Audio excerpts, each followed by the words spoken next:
बिस्मिल्लाहिर्रहमानिर्रहीम, अस्सलाम वालेकुम। पाकिस्तान टुडे के साथ मैं हूं मंसूर आजम काजी।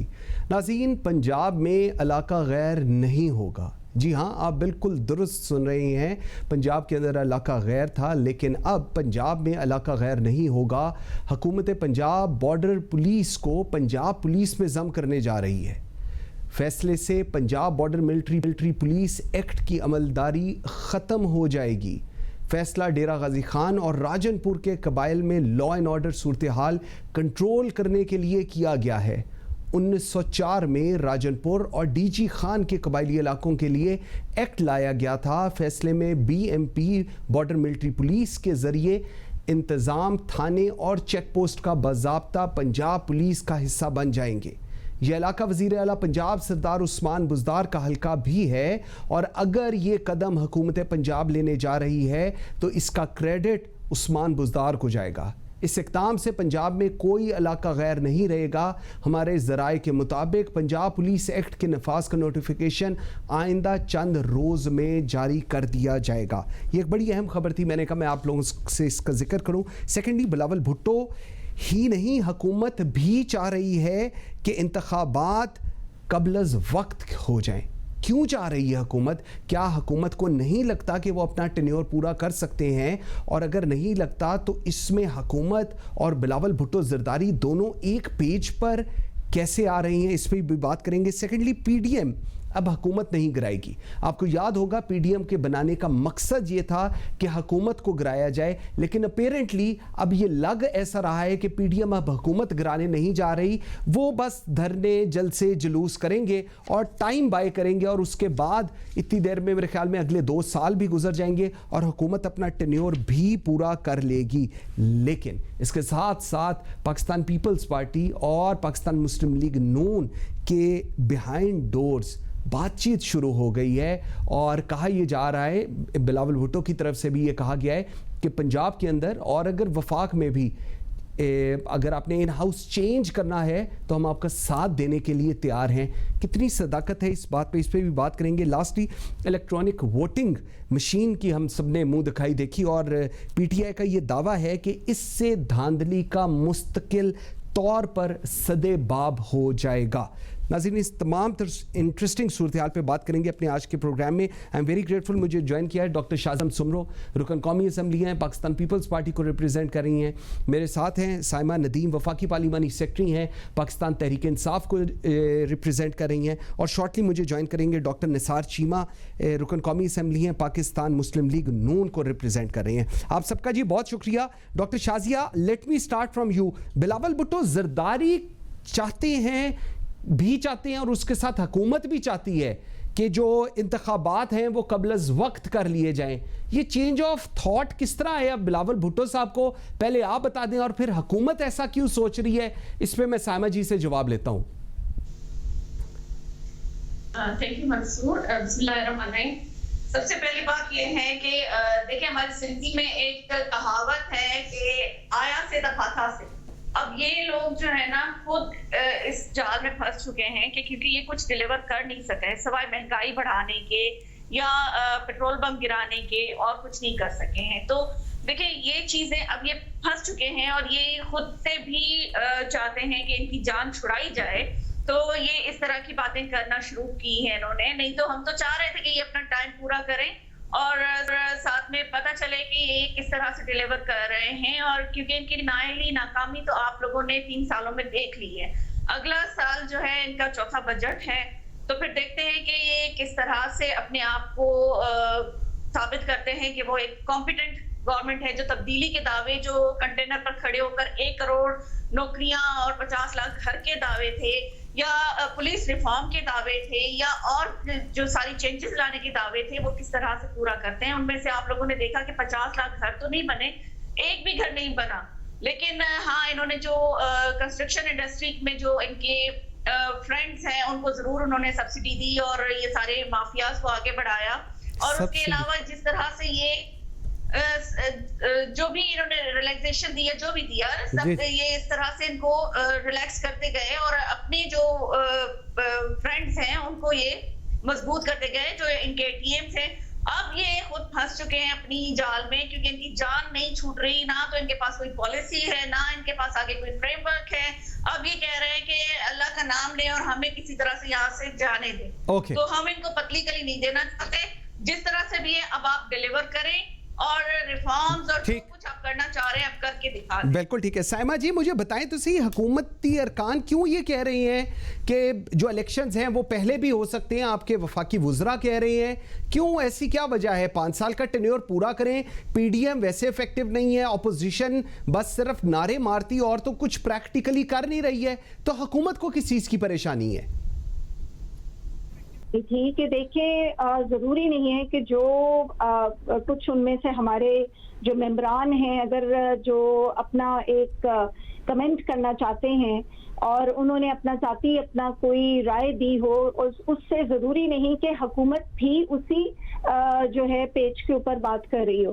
बहरहाल हमारे तो कंटिन्यूएशन ऑफ पॉलिसीज़ हैं जो हमने एक पूरा इस वक्त नेक्स्ट 10 to 15 ईयर्स कि हमने एक पूरी एक लायमल तैयार किया हुआ है और हमने कोई शॉर्ट टर्म बेसिस की जो 5 साल की जो हुकूमतें आती हैं 5 साल के लिए चंद चीजें बना के और समझती हैं कि ये पाकिस्तान को उन्होंने बना दिया है और चली जाती हैं नेक्स्ट बारी के लिए। हमने वो काम तो करना नहीं था।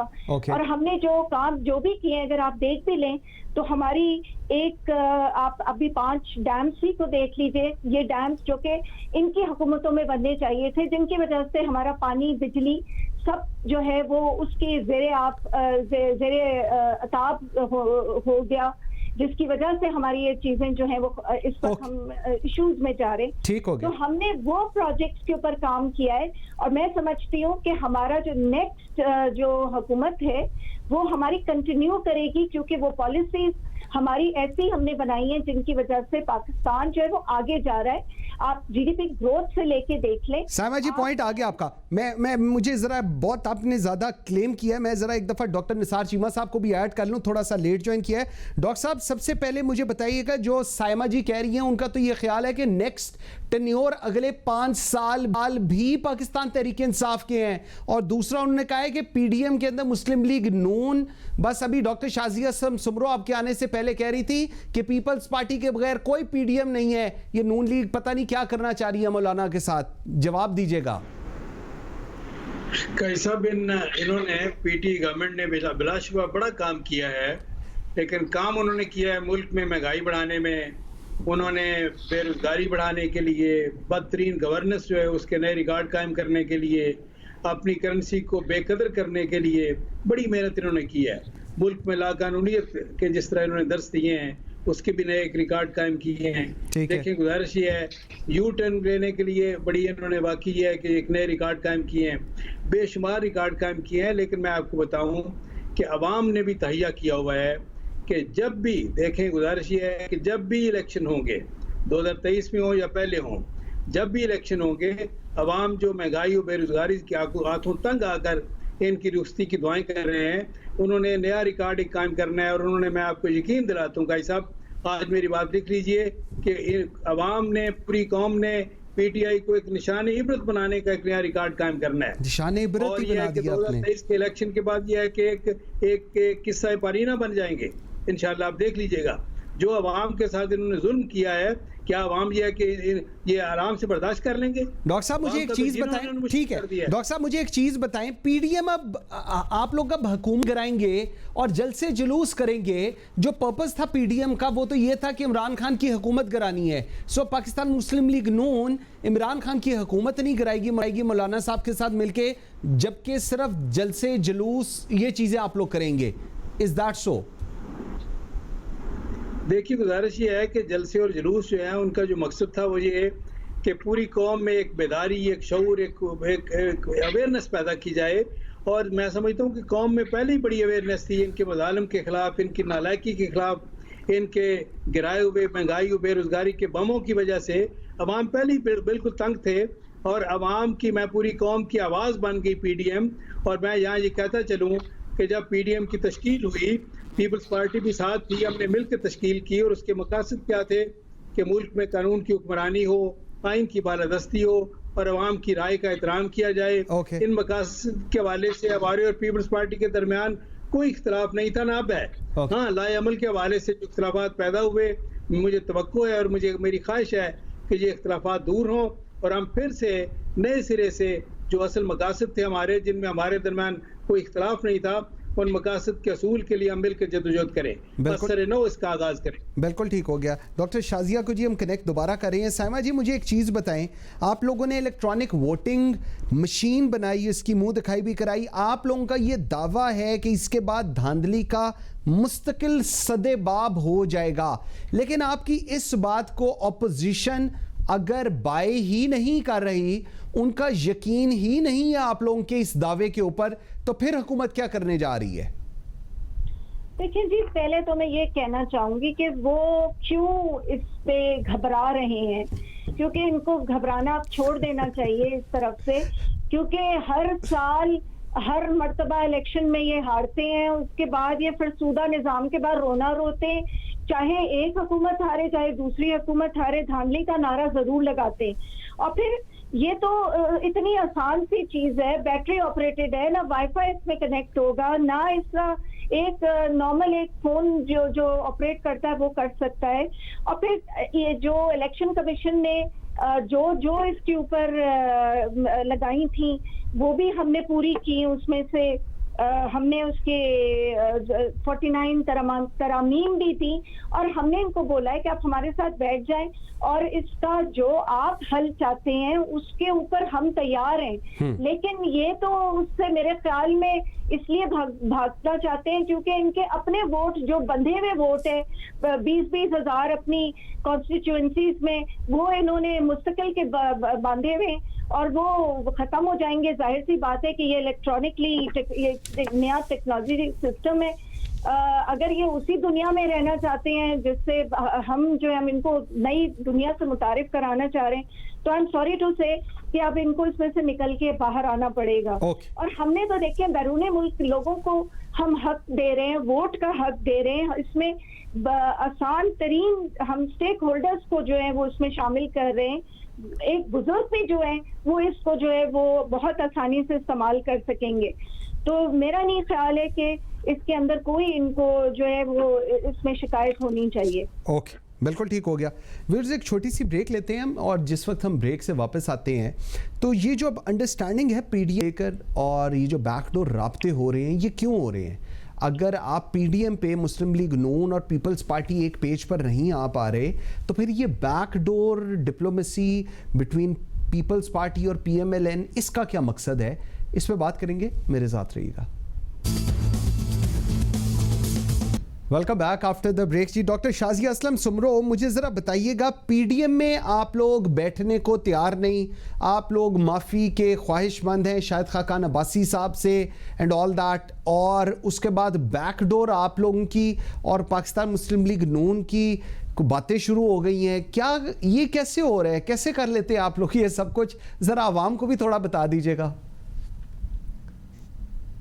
पहले तो मैं साइमा साहबा से ये पूछना चाहूंगी, जो उन्होंने कहा है इतनी श्योरिटी के साथ कि अगली हुकूमत भी हमारी है, और बातें आप बैकडोर की हमारी और पाकिस्तान मुस्लिम लीग की कह रहे हैं, और दूसरा मुझे ये बता देंगे ये इतनी श्योरिटी के साथ वो किस तरह से कह सकती हैं कि अगली हुकूमत भी उन्हीं की है? क्या उन्होंने क्या इस वक्त तक डिलीवर किया है जिसके बेस पे वो इतनी श्योरिटी से कह सकती हैं? और दूसरी बात ये है कि अभी उन्होंने पॉलिसीज की बात की कि लॉन्ग टर्म पॉलिसीज, वो अभी मुझे 3 साल में कोई एक पॉलिसी बता दें जो फ्लोर ऑफ द हाउस उन्होंने पेश की हो, चाहे वो हेल्थ की पॉलिसी हो, फॉरेन पॉलिसी हो, फूड एंड सिक्योरिटी की पॉलिसी हो, कोई एक पॉलिसी मुझे बता दें कि जिस पॉलिसी के बेस पे वो इतनी बड़ी स्टेटमेंट दे रही है। और दूसरी बात यह है कि देखिए पीडीएम जो बनी थी, तो पीडीएम के बेस पे या पीडीएम के प्लेटफॉर्म पे हमने हुकूमत को टफ टाइम देने के लिए सब जमात को पाकिस्तान पीपल्स पार्टी या चेयरमैन बिलावल भुट्टो जरदारी साहब ने अपनी पॉलिटिकल मेजॉरिटी शो करते हुए सबको एक प्लेटफॉर्म पे लाए थे। Okay. तो देखिए ये सब लोगों की एक जॉइंट वेंचर था, तो सबको मिलके उस पे चलना था। ये था कि आप आपने अगर इल्जाम लगाना है या बिना किसी एविडेंस के किसी के ऊपर भी कोई भी बात आप कर सकते हैं, तो ये चीज तो एक्सेप्टेबल नहीं है। देखिए, चेयरमैन बिलावल भुट्टो जरदारी साहब ने अगर एक सजेशन दी थी, तो उस सजेशन को आपने अगर आपका कोई उस पे इख्तलाफ था, तो वो आप बैठ के बात करते और उस पे बात हो सकती थी। डॉक्टर साहब, सॉरी, ये सजेशन पे डॉक्टर साहब आपकी बात ठीक कह रही है। मेरा सवाल सिर्फ ये है कि अब ये क्यों दोस्ती शुरू हो गई? पीडीएम में आप लोग साथ नहीं बैठ रहे और बैकडोर वो सूबाई लेवल के ऊपर बातचीत शुरू हो गई। बिलावल भुट्टो जरदारी साहब ने ये तक फरमा दिया कि पंजाब के अंदर और अगर वफाक के अंदर इन हाउस चेंज की बात करेंगे तो हम सपोर्ट करने को तैयार हैं। ये एकदम राहें जो बाप पार्टी की वजह से अलहदा हो गई थी, दोबारा आप लोग एक हो रहे हैं, कैसे हो रहा है ये? मैं ये समझना चाह रहा था। डॉक्टर शाजिया की आवाज कीजिएगा। ठीक जी डॉक्टर साहब। साइमा जी आपकी तरफ में आता हूं, उतनी देर में इनकी आवाज जरा ठीक कर लें। वो कह रही है कि जी आपकी परफॉर्मेंस क्या है जिसके ऊपर आप इतनी ऑप्टिमिस्टिक हैं कि आप लोगों की हुकूमत बनेगी? पिछले 3 साल के अंदर आप लोगों की परफॉर्मेंस क्या रही है? ऐसी लॉन्ग टर्म प्लान्स की आप बात करते हैं, कौन से ऐसे प्लान्स हैं जो आप बताना चाहेंगी कि आप लोगों ने डिलीवर किए, जिसकी रिजल्ट में नेक्स्ट इलेक्शन पाकिस्तान तहरीक इंसाफ वफाक में और सूबों के अंदर हुकूमत बनाने जा रही है? जी पहले तो मैं कहती चलूं कि देखिए, जो जीडीपी है वो 3 बड़ी जो सनतें होती हैं उनकी बुनियाद के ऊपर जो है वो बढ़ती है, और उसकी वजह से आपको पता चलता है कि इस वक्त तरक्की हो रही है या नहीं हो रही है, उसके इंडिकेटर्स मुस्बत हैं या नहीं है। तो अगर हम अपने लार्ज स्केल मैन्युफैक्चरिंग से लेकर देखें तो इस वक्त हमारी एक्सपोर्ट भी बढ़ी, हमारी एग्रीकल्चर भी इस वक्त 6 जो हमारी क्रॉप्स थी उनकी यील्ड जो है वो अच्छी आई, हमारा सर्विस सेक्टर भी बढ़ा, हमारा इस वक्त कंस्ट्रक्शन, हमारी जो टेक्सटाइल इंडस्ट्रीज हैं वो इसके साथ अगर आप देखें तो इनके जितने भी इस वक्त इंडिकेटर्स हैं वो पॉजिटिव हैं।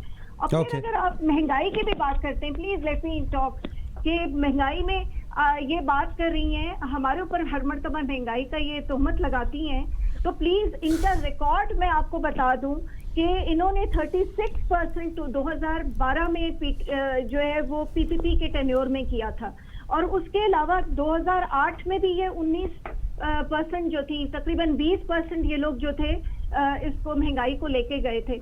आप कहाँ हमारे साथ जो है इस वक्त कर रही हैं? अभी हमने ये भी कोविड के ज़माने में हमारा जो है वो 10.7 जो था वो इंक्रीज हुआ है, और वो भी इंशाल्लाह इस वक्त अगर एक मुस्बत हमारी इस वक्त इंक्रीज हुआ है, और वो भी इंशाल्लाह इस वक्त अगर एक मुस्बत हमारी इस वक्त 4% जीडीपी हो सकती है, तो फिर आई एम श्योर ये चीज़ों पे भी हम जो है वो कर सकेंगे, उसका भी हम मुकाबला कर सकेंगे। ठीक हो गया। डॉक्टर निसार चीमा साहब, आपने बात सुनी।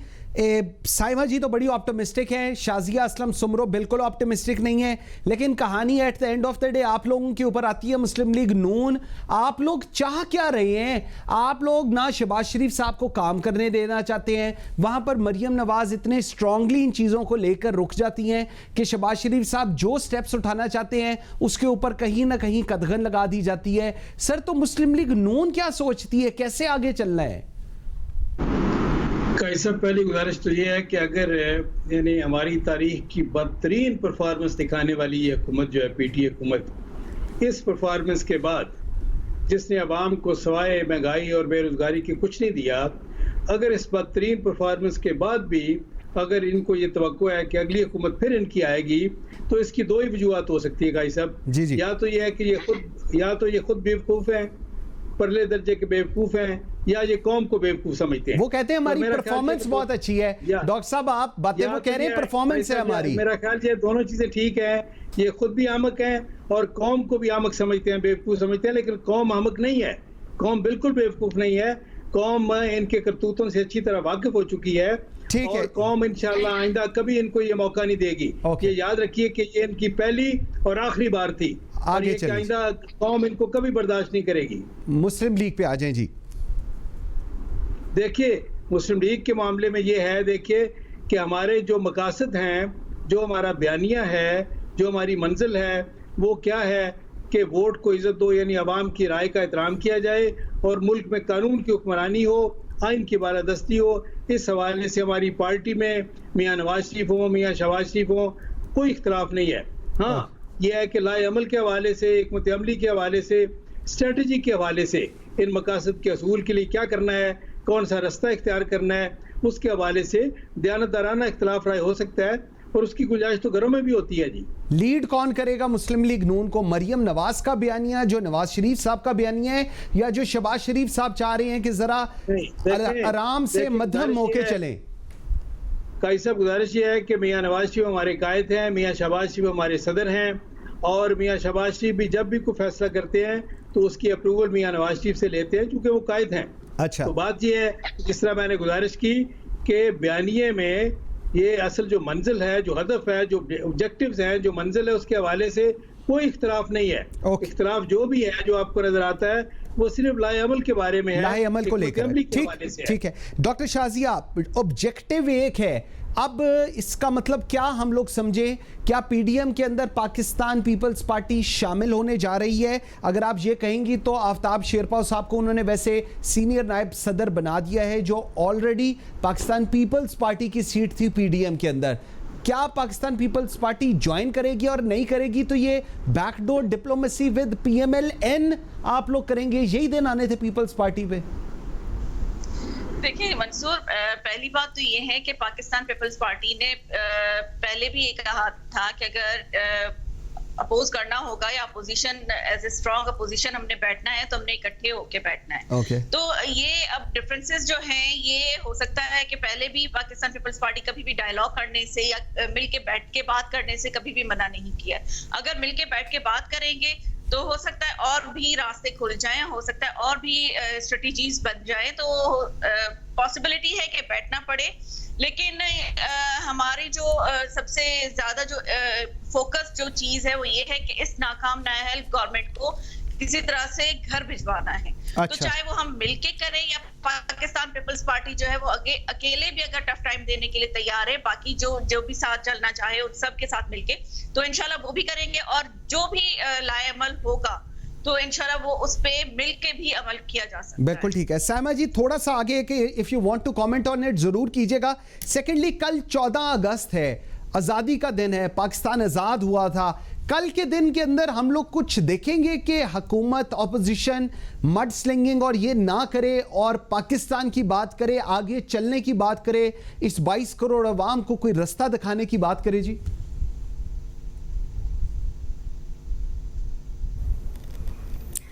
जी, अपना पैगाम देने से पहले मैं ये ज़रूर कहना चाहूँगी कि जी चार्टर ऑफ डेमोक्रेसी कि इनकी तो हिस्ट्री में ही शामिल है कि ये पहले भी मिल के बैठ नहीं सके, अब 11 पार्टियां बन गई हैं। पहले 2 पार्टियां आपस में चलती थी और अब इस वक्त ये दोबारा से इसलिए ये इकट्ठे हो रहे हैं क्योंकि मुस्तकिल जो इनकी शिकस्त हुई है, आप गिलगित बल्तिस्तान में देख लें, कश्मीर में देख लें, अपने गढ़ में देख लें जो इनका हाल हुआ है इस वक्त सियालकोट में, तो इनको तो साथ इकट्ठा दोबारा होना ही था। ये सिर्फ बातें और शोर ही करते रहेंगे, करके कुछ नहीं दिखाएंगे। ठीक है। रहा कल के हवाले से मेरा जो मैसेज है अपनी आवाम को वो यही है, और अपनी अपोजिशन के लिए भी, कि वक्त है आ गया है कि हमें इकट्ठा होना पड़ेगा अगर हम पाकिस्तान की बका और सालमियत की बात करना चाहते हैं। और इस वक्त जो पाकिस्तान जिस सिचुएशन में इस वक्त बहुत ज़रूरी है कि हम एक पेज पर हों और एक बयानिए को लेकर चलें। इतनी छोटी छोटी इलेक्ट्रॉनिक वोटिंग मशीन्स और इनके ऊपर जो है इश्यूज़ को क्रिएट ना करें। बिल्कुल ठीक है डॉक्टर साहब, एक बयानी को लेकर चलें। आप लोग इलेक्ट्रॉनिक वोटिंग मशीन के ऊपर नहीं यकजा हो रहे, आप लोग इकट्ठे कैसे चलेंगे? और क्या कमेंट आप करना चाहेंगे कल 14 अगस्त के लिए? जी गुजारिश ये है कि आज़ादी बिलाशुबा दुनिया की सबसे बड़ी नेमत है। आप जानते हैं कि अख्तर शिरानी बड़ा एक रुमानवी शायर था। जी। और उसके शेर मुझे याद आते हैं। उसने कहा था कि इश्क व आज़ादी हमारी ज़ीस्त का सामान है, इश्क मेरी जान आज़ादी मेरा ईमान है, इश्क पर अख्तर लुटा दूं अपनी सारी ज़िंदगी और आज़ादी पे मेरा इश्क भी कुर्बान है। तो गुजारिश ये है कि ये आज़ादी तो बिलाशुबा दुनिया की सबसे बड़ी नेमत है और इसकी कदर उन लोगों से पूछनी चाहिए जो इस आज़ादी की नेमत से महरूम हैं। आप कश्मीरी मुसलमानों से पूछें, आप फ़लस्तीनियों से पूछें, आप हिंदुस्तान में रह जाने वाले मुसलमानों से पूछें।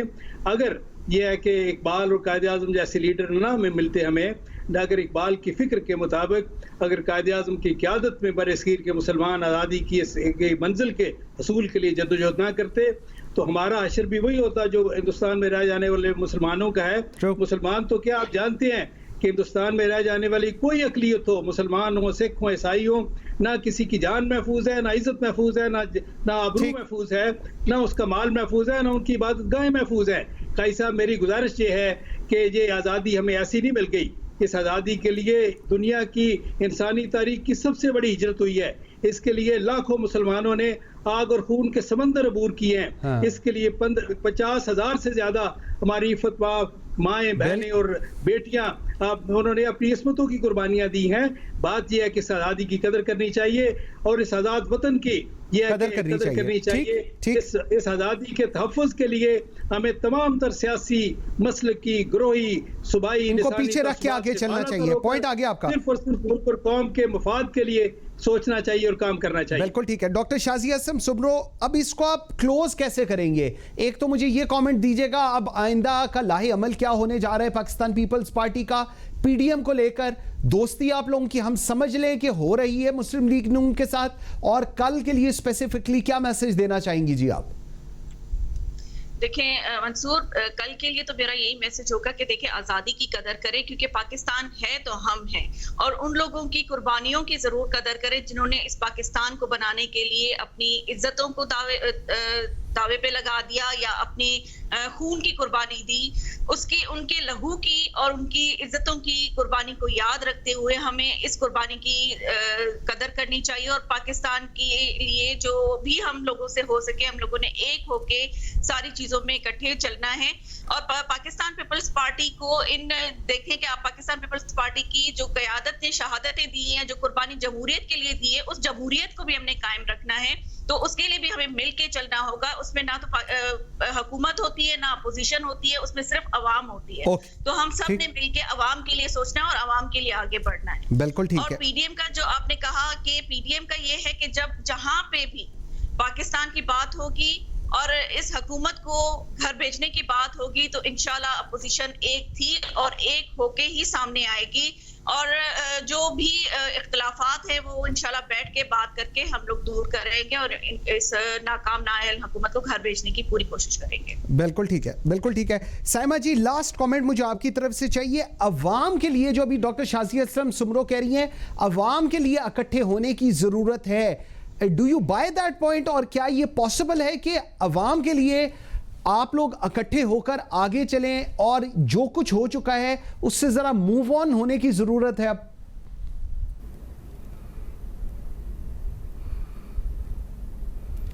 बिल्कुल, देखिए कायदे आज़म ने हमें जो पैगाम दिया था वो यूनिटी, फेथ एंड डिसिप्लिन का हमें पैगाम दिया था। हमें इस वक्त ये याद रखना चाहिए कि ये कितना इस वक्त इम्पॉर्टेंट मैसेज है, और ये मैसेज हम सब के ऊपर लागू होता है। और अवाम के लिए ख़ास तौर पे अवाम जो है वो इस वक्त आज़ादी की फ़िज़ा में सिर्फ इसलिए हम सांस ले रहे हैं क्योंकि हमने कुर्बानियाँ देकर एक अपना इस्लामिक मुल्क जो है वो कायम किया। और इसमें आप देख लें, मैं कश्मीरियों को, अपनी फ़लस्तीनों को सलाम देती हूँ जो अपनी आज़ादी की जंग लड़ रहे हैं। हम उनका साथ दे रहे हैं और देते रहेंगे, इंशाल्लाह उनको आज़ादी दिलाएंगे। बिल्कुल ठीक। लेकिन जब तक हम इकट्ठे और एक पेज पे और एक यूनाइटेड हम नहीं होंगे, फेथ को अपने स्ट्रांग नहीं करेंगे, जब तक ये चीज़ें मुमकिन नहीं हो सकेंगी। बिल्कुल ठीक है। साइमा नदीम, बहुत शुक्रिया जी। डॉक्टर निसार चीमा साहब, बहुत शुक्रिया। डॉक्टर शाज़िया असम सुमरो, बहुत शुक्रिया जी आप सबके टाइम देने का। I am very grateful. नाज़रीन, आपको याद होगा असद खोखर के भाई मुबशर खोखर का कत्ल हो गया था और उनकी शादी के मौके पर, और वहाँ पर उस वक्त उस्मान बुज़दार वज़ीर आला पंजाब भी मौजूद थे। मैंने 2-3 चीज़ें अपडेट आई, मैंने कहा मैं आप लोगों से बात बताऊं कि क्या होने जा रहा है। इन्होंने अब रिसेंटली दे हैव मेड इसको लेकर एक इंक्वायरी बनाई है, इंक्वायरी कमेटी बनाई है जिसको नदीम कौकब वड़ाइच साहब हेड कर रहे हैं। नदीम कौकब वड़ाइच जो है ये मेंबर है चीफ मिनिस्टर इंस्पेक्शन टीम के, और मैं थोड़ा सा आपको इनका बैकग्राउंड बता जाऊं कि नदीम कौकब साहब वड़ाइच जो हैं ये इनका ताल्लुक़ प्रिजन्स डिपार्टमेंट से है। प्रिजन डिपार्टमेंट से इनका जो बैकग्राउंड है वो बताने का मकसद जो है वो मैं आपको आगे चल के बताता हूँ। और ये इस वक्त डेपुटेशन के ऊपर चीफ मिनिस्टर की जो टीम है CMIT उसके अंदर इंस्पेक्शन टीम के अंदर एज अ मेंबर काम कर रहे हैं। इनका जो एक्सपीरियंस है वो सुपरिटेंडेंट जेल का है। सो दैट मीन जो सिक्योरिटी जिसको इन्होंने मॉनिटर किया हुआ है वो स्टैटिक सिक्योरिटी है। वंस अगेन जिन लोगों को जो सिक्योरिटी डिटेल्स जानते हैं उनके लिए समझना ज़्यादा आसान होगा। मैं आपको आसान लफ्ज़ों में समझाता हूँ। अगर हॉस्पिटल में कोई हादसा होता है डॉक्टर्स को लेकर, कोई नाअहली, तो उसको जो चेक करते हैं वो इनकी कंसर्न मिनिस्ट्री, डॉक्टर्स, यही लोग एक्सपर्ट्स, ये लोग चेक करते हैं। अगर इंडस्ट्रीज़ में कुछ होता है तो इंजीनियर्स को बुलाया जाता है। लेकिन इस स्पेसिफिक इशू के अंदर मूवमेंट हो रही थी, it was not static. So experience की अगर मैं बात करूं तो इस वक्त नदीम कौकब वड़ाइच का एक्सपीरियंस बिल्कुल नहीं है इस चीज़ को गेज करने के लिए। ये तो एक चीज़ आ गई। नंबर 2, वो इसलिए भी गेज नहीं कर सकते, एक तो उनका एक्सपीरियंस नहीं है, नंबर 2 वो इसलिए भी गेज नहीं कर सकते कि वो चीफ मिनिस्टर इंस्पेक्शन टीम में ऑलरेडी हैं। So he can not go against the will of the chief minister, against the will of the chief minister house, against the will of the chief minister office. Number 2। Number 3, इसके अंदर लापरवाही और नलायकी chief minister office से है, उनके chief CSO की तरफ से है, और इवेंचुअली ये चीज़ें जाके रुकेंगी चीफ मिनिस्टर के ऊपर कि ग्रीन बुक के अंदर जब एक चीज़ मेंशन है आपने उसको नल एंड वाइड किया, आपने उससे बालातर समझा अपने आप को, और आपने रवानगी इख्तियार की। पाकिस्तान में ग्रीन बुक जो पंजाब लेवल पर होती है इसके अंदर कोई साइलेंट मूवमेंट नहीं होती। ये मैंने लास्ट टाइम भी मेंशन किया था, लेकिन उसको violate chief minister Usman Buzdar ने किया। चीफ मिनिस्टर के CSO ने बताना पसंद नहीं किया किसी को, जिसकी वजह से ये सान्या हुआ। और इसके अंदर मैंने उस दिन भी कहा था कि अगर खुदा न ख्वास्ता उस्मान बुज़दार को कुछ हो जाता तो उसका जो इम्पैक्ट था पूरे मुल्क के ऊपर वो बहुत ज़्यादा था। अब सवाल ये है कि क्या ये साहब नदीम कौकब वड़ाइच साहब क्या ये इंक्वायरी चीफ मिनिस्टर ऑफिस के ख़िलाफ़ कर सकते हैं? नहीं। क्या चीफ मिनिस्टर के खिलाफ कर सकते हैं? नहीं। क्या उनके CSO के खिलाफ कर सकते हैं? नहीं। सो अगर ये इन लोगों के खिलाफ, क्या उनका एक्सपीरियंस है? नहीं। कॉन्फ्लिक्ट ऑफ इंटरेस्ट है उनका ये चीज़? यस। ये इंक्वायरी सिंगल मेंबर इंक्वायरी हो ही नहीं सकती। आपने अगर इसकी इंक्वायरी करनी है तो आप फेडरल गवर्नमेंट को कहें, नेशनल पुलिस ब्यूरो है, इनमें से किसी को कहें कि वहाँ से एक ऐसा शख्स या 2 लोग आएँ जो एटलीस्ट 21वें ग्रेड के मीन्स डिजिटल IG लेवल के हों, वो आके इसको इंक्वायरी करें जिनका एक्सपीरियंस हो इस चीज़ को लेकर। सो इस वक्त इस इंक्वायरी का जो रिजल्ट आएगा वो एक बाइस्ड रिजल्ट होगा, और उसको मानना मेरे ख्याल में एक बहुत बड़ा सवालिया निशान इटसेल्फ होगा। एक और चीज़, नदीम कौकब ख्वाजा साहब, आपको याद होगा पाकिस्तान तहरीक इंसाफ की जब इनिशियल हुकूमत आई थी तो उस वक्त जो कब्ज़ा माफिया था उसको लेकर भी इन्होंने एक रिपोर्ट बनाई थी। मेरे ख्याल में कोई 150-200 सफ़ों की है। Chief secretary Punjab and all these people, even chief minister, they can also check it. और उसके ऊपर भी बहुत सारे सवालिया निशान उठाए गए थे। Why? Because this person is biased towards an organisation. If you really want कि आप इसका एक बैलेंस्ड और टू द पॉइंट और फोकस्ड इन्वेस्टिगेशन करें तो आपको उन लोगों को लगाना चाहिए जो मेरिट पर हैं। आप लोगों को अपने साथ जो आपकी टीम में काम कर रहे हैं वो कभी भी इसका जो एनालिसिस है या जो इसकी एक जेन्युइननेस है इस रिपोर्ट की वो नहीं दे सकते, because fortunately or unfortunately they are the member and they don't have the relevant experience of such incidences. Static movement और स्टैटिक ड्यूटीज़ में और मूवमेंट वाली ड्यूटीज़ में बहुत फ़र्क है. We need to understand it. Thank you very much watching Pakistan today. बशर्ते ज़िंदगी आपसे मुलाकात होगी कल. मंसूर आज़म काजी को इजाज़त दीजिए. अल्लाह हाफिज़.